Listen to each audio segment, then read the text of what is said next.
The eve of Halloween, the eve of Halloween, with a lot of JD in Greenville, SC, Greenville, SC, a former stronghold of JCP. The eve of Halloween, the eve of Halloween, so much JD you can't stand to see. The eve of Halloween, the eve of Halloween, now they travel to Saudi. I'm John Redden with my review of WWE Raw from Greenville, South Carolina, former stronghold of Jim Crockett Promotions.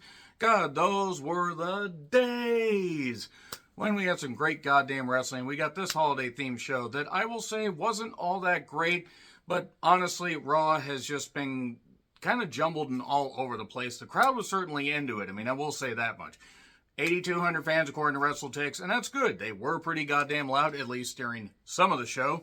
There were a few moments where they weren't, and I really don't blame them for being quiet during those particular moments. Now, I do want to say, in regards to tomorrow's NXT Halloween Havoc Night 2, that review will be up Wednesday morning. I might do Crown Jewel predictions, I might not, but if I don't, I will end up doing a Crown Jewel review, but that won't be up until Saturday evening. As for SmackDown, it was taped, I read the spoilers, no, I'm not going to fucking bother. Get ready for more movies, though. Hooray, speaking of movies, Regal Mystery Movie next Monday. So, depending on what that is and depending on how tired I am, I might just go to intermittently reviewing Raw. I will definitely be taking December off, that's for sure. So, we kick off with, well, Judgment Day members Rhea, Dominic, and, well, de facto member J.D. McDonough. I love Rhea, but enough. They hype up the stuff they're going to be doing at Crown Jewel, stuff they're going to do tonight. Here's Sammy. He will bring down the Judgment Day with who? I don't know. Here's Ricochet. We get a brief brawl, we go to break. We get a brief ball. It's Lance Armstrong all over again. I'd feel bad about saying that, but the fucker cheated, so I don't really care. Ricochet and Dominic had a match. Joined. Already in progress. And 15 minutes in, and none of us will live long enough for Dominic to get good in the ring. Yeah, we get shenanigans and we get Dominic winning. Yay, cool, whatever. Okay, let's just roll on. A lot of Judgment Day on this show. DIY package. Creed Brothers package. Okay, they're calling up the Creed Brothers, despite the fact they have one match on NXT Halloween Havoc tomorrow. I don't know why they... Whatever. I mean, it is what it is. I mean, the Creeds do kind of remind me of a modern-day version of the Steiners as far as their power and their raw ability. Even if they're going to take a while to get there, they've definitely improved quite a bit. And they've been one of my favorite, things to watch when I've managed to stomach NXT. And I say stomach NXT because Booker T and some of the other bullshit's still on there. But then the Creeds with Ivy Nile took on the Alpha Academy with Tozawa and Maxine. And oh boy. Look, the crowd was into this and there were some cool power moves, but I'm sorry. And if they're not going to take Gable seriously, I don't want to even see Gable get a sniff of the Intercontinental Championship. I don't. He doesn't deserve to win it. If they're not going to take him seriously, then why should I? Have him lose again to make his kids cry. The very stupid Caterpillar, as I'm calling it. The crowd was into this. I'm not going to knock it. Or at least I'm not going to knock the crowd, energy here. I mean, I'll knock the fact that Alpha Academy are goddamn goofy. I won't knock the effort of the athletes themselves. It's just the gimmick is stupid. And then Ivy ends up Germaning Tozawa. Pearl Harbor job out there. Well, maybe I shouldn't have said that. Will you be serious? Wrecking Ball for 3. Okay, the Creeds won. Maybe if they presented Alpha Academy more seriously, I would have bought into it. But hey, the Creeds won. Good for them. Recaps Cody trying to be his dad with a hurt ankle. It will never work.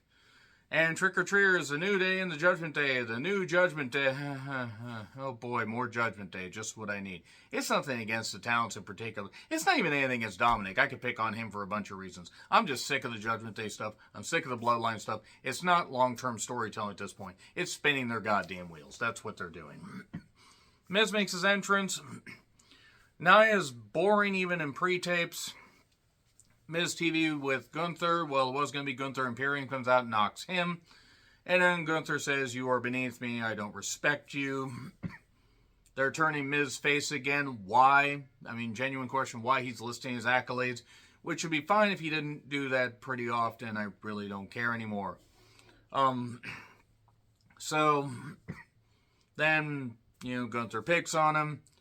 Not the pumpkins being smashed, shrieking Billy Corgan noises. No, I will not be watching NWA now that it's on CW. I don't care enough. Sorry, I don't. Brief brawl. DIY then shows up. Ms. Powders, smartly, because it's 3-on-1, DIY has a new theme. I mean, the new theme sounds as boring as when Gargano talks, so whatever. So, we're getting the Bashland to Berlin. Tomorrow belongs to... Okay, maybe I shouldn't have said that, but let's just move on. Miz wants an IC title shot, but so does Here Comes Bronson. Now he's going down to Pierce's office to fix Mizanin. Then DIY took on Imperium. I'm going to make it a rule now that when Gargano shows up, I'm just out, because whether he can work... I've seen everything I need to see from Gargano. I don't need to see it anymore. Then she got pinned. And then Nakamura is looking for another sacrifice. Somebody needs to step up or he's going to knock him out. I don't know who. Maybe he picks on Miz. I don't know.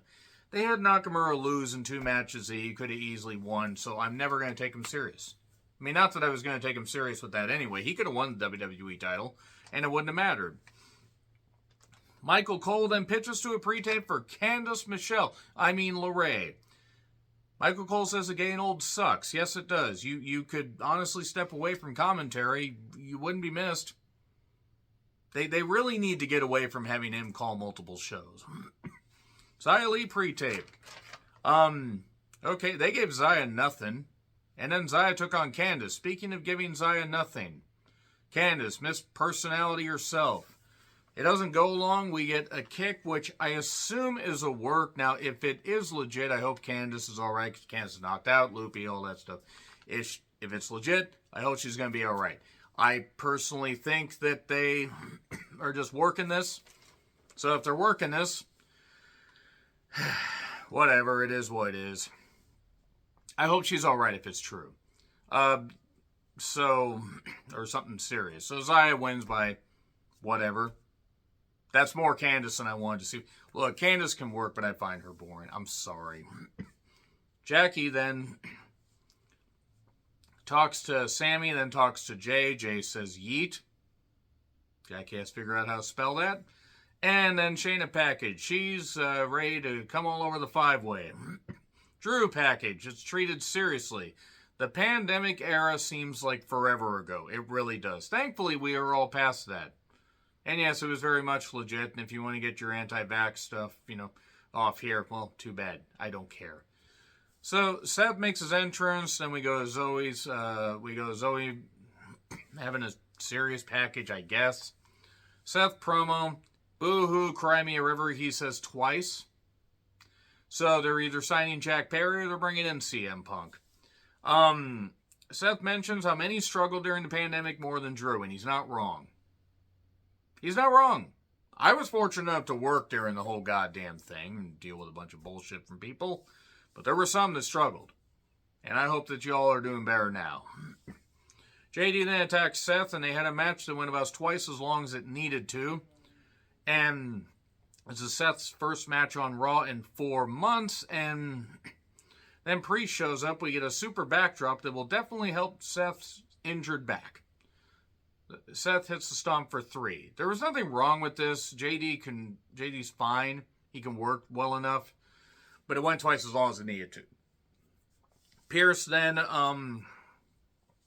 is trying to figure out the stuff with the IC title. Chelsea and Piper show up as the Hart Foundation. Piper with the anvil goatee was funny. Ivar and Valhalla is dear. They show up. And I need a drink. I think Creative needs a drink. Hopefully they end up blackout drunk. That wouldn't hurt because their writing wouldn't be any worse than this. So, Natty as Catwoman. Okay. Certainly fine. TJ is lucky. Let me just say that. Better than Catwoman 2004. And JD versus Sammy is official for the kickoff in Riyadh. Or Riyadh, or however the hell you say it. Sorry, I'm not actually trying to be mean. I really don't know how to pronounce it. Jackie, please welcome Becky. Please get people that actually sound like they, aren't rebooting every 5 seconds. Becky is the catalyst of change. And she's better than the catalyst of professional wrestling in AEW because Becky actually has personality, unlike Jay White. Xia wants a shot at Becky, but on her time. Chelsea Green and Piper are the Hart Foundation. That's the best you're going to get. They had a trick or street fight. You're probably expecting me to shit all over this. I'm not going to say I like this, but the fact that everything was done at about 2,000 miles an hour was just funny. The table bump didn't even register. There were pumpkins all over. Candy corn cane. There was a pie. I baked you a pie with pie flavor. And then Piper got, hit with a pie, more like Piper Nevin. Yeah, that's right. I'm saying bad jokes. And then there was a candy corn bump. That was almost a corny finish, and I'm ashamed that Michael Cole made me laugh, so now the apocalypse is upon us. Then Piper Nevin. Chelsea won. That proves the apocalypse is coming. So, anyway, Crown Jewel rundown. Cena and Solo are added. Okay. I mean, this will give Cena a win, I assume. And Priest and Zayn had a match that was full of shenanigans. And then a DQ thanks to Jay being stupid. And then Cody shows up and says that you will feel the pounce, period. I think he said that. It actually would have been better if Monty Brown had shown up, even though he hasn't been in wrestling for years. Yeah, Cody basically gave a impassioned, dusty, light promo. And there you go. That is it for Raw. I will, if I don't review it next week, don't be shocked. For sure taking December off from reviewing WWE Raw. So that's all I got to say about that. Let me know your thoughts in the comments. Like, share, subscribe, Twitter handle in the description. I'm John Ritlin. I'll see you soon.